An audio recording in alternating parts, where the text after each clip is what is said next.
C5 app download ചെയ്യൂ. കാണൂ മുഴുവൻ എപ്പിസോഡുകളും സൗജന്യമായി.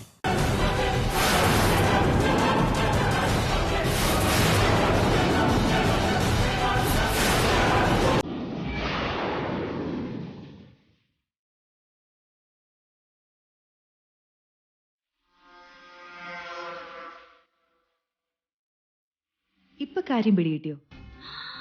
എന്റെ പൊന്നു തമ്പുരാനെ, എന്നുവച്ചാ ഇപ്പൊ തട്ടുവിട്ടുണ്ട് അവിടെ നിക്കുന്നതും ദൈവം താലി കെട്ടിയതും ശ്രേയല്ലെന്നാണോ ഊർമിളെ?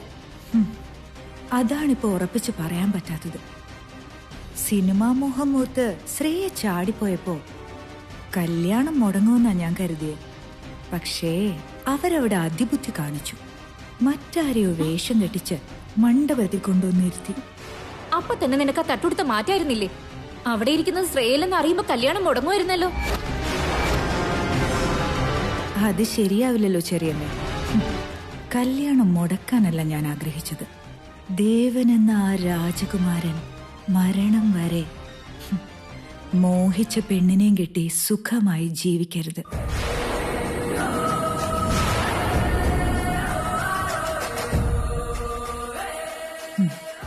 തട്ടം മാറ്റി മുഖം കാണാനും ഒരു ചടങ്ങിവിടെ നടത്തുമല്ലോ.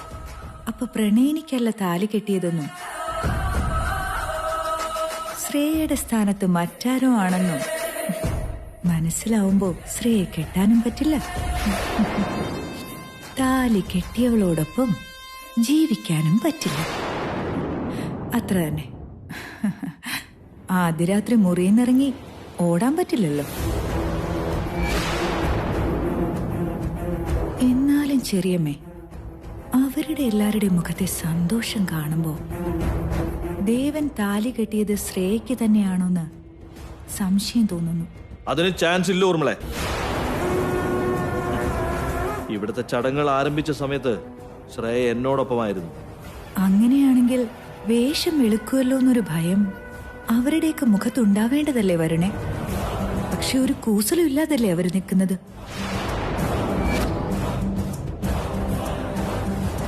സത്യം പറയുവരണേ, ശ്രേയ നിന്റെ അടുത്തേക്ക് വന്നിരുന്നു.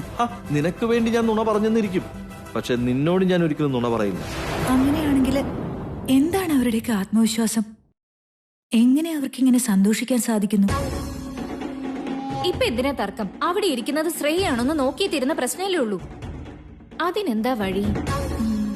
തട്ടം മാറ്റിയാൽ ആചാരം തെറ്റിച്ചു എന്ന് പറഞ്ഞ് നമ്മളെ തന്നെ കുറ്റക്കാരാക്കും. മുഖമാരുടേതാണെന്ന് അറിയാനാണെങ്കിൽ തട്ടം മാറ്റേണ്ട കാര്യമൊന്നുമില്ല. വഴിയുണ്ട്, പറയാം. ഡൗൺലോഡ് ചെയ്യൂ C5 ആപ്പ്. കാണൂ എല്ലാ എപ്പിസോഡുകളും സൗജന്യമായി.